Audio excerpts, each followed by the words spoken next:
I'm reviewing the Rolling Stones' Blue and Lonesome. Come on back, baby. Baby, please don't go. Well, I love you. You'll never know. The Rolling Stones have a new album. No, don't turn off. It's a blues covers album. No, really, hang on. That's a good thing. As Mick Jagger sings on a Little Johnny Taylor cut halfway through this boutique, indulgent but still enjoyable album, everybody knows about My Good Thing. And the good thing for the Rolling Stones is not that they're still going. Lord knows that's an argument to be had another day over a lot of Southern Comfort and Coke. But that one of the reasons they're still going is their roots in and love for the blues. Digging into the American music which fired the Thames Delta scene in early 60s London allows Jagger, Keith Richards, Charlie Watts and Ronnie Wood to once again be blues-loving teenagers, and at the same time be grizzled bluesmen they dreamt of being as blues-loving teenagers. Little Walter's I Gotta Go is horny-handed and lively, Howlin' Wolf's Committed Crime is dirty, and the template for 60 years of the Stones' own songs, and Lightning Slim's Hoodoo Blues sleazes just right. Blue and Lonesome is a little too clean to be genuinely earthy. Not so much too studied, it's just caught a bit in the bind of modern recording sounds, even when a band is this intent on being loose, natural and fuss-free.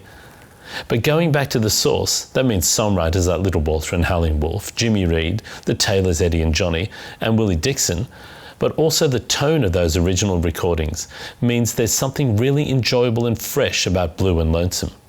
And no one has been able to say that about a Rolling Stones album for more than 30 years. So was it a good thing for you, Lindsay? It was bloody good fun. It's such a fun album. These guys have no reason to put this album out. Like, it's just 5 dudes or 6 dudes in a studio, just like playing live, jamming, having fun.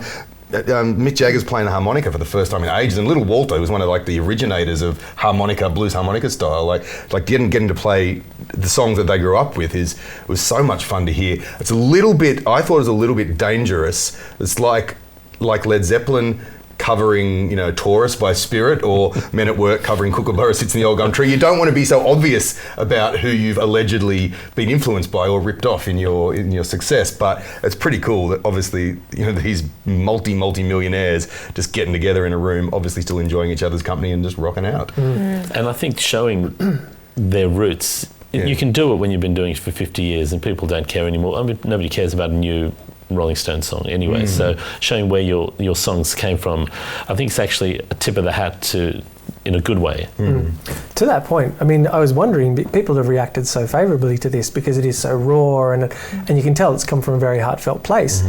And I'm sort of wondering, is this maybe the Rolling Stones' future in terms of recorded output? I know they are working on an album of original material, but like you said, you've got to go back to Tattoo You in 1981 before you find a last studio album that the Stones did of original material that people really kind of engage with. Will it be easier for Jagger to rock out on stage to this, a little bit more low-key, into old age? He sings a lot lower as well. Like, he doesn't have to do those crazy high But it's almost pushed to the point of distortion, his vocals on this. The same with the harmonica, and Keith's guitar is so gnarly, and that's why, I mean, done in 3 days, and gosh, I don't know how long they take to make a album of original material, but I dare say it's probably 3 years. This does sound so much more raw, and you can hear how good they are as musicians. In a produced album, you have no idea how much that's been mucked around with. This is them being able to play. I tried to listen to it as if it wasn't the Stones I was listening to, but just a band, a blues band. And they were just this, really competent blues band. And you can't separate it, I think, from them, which is what I enjoyed. It's so separate to,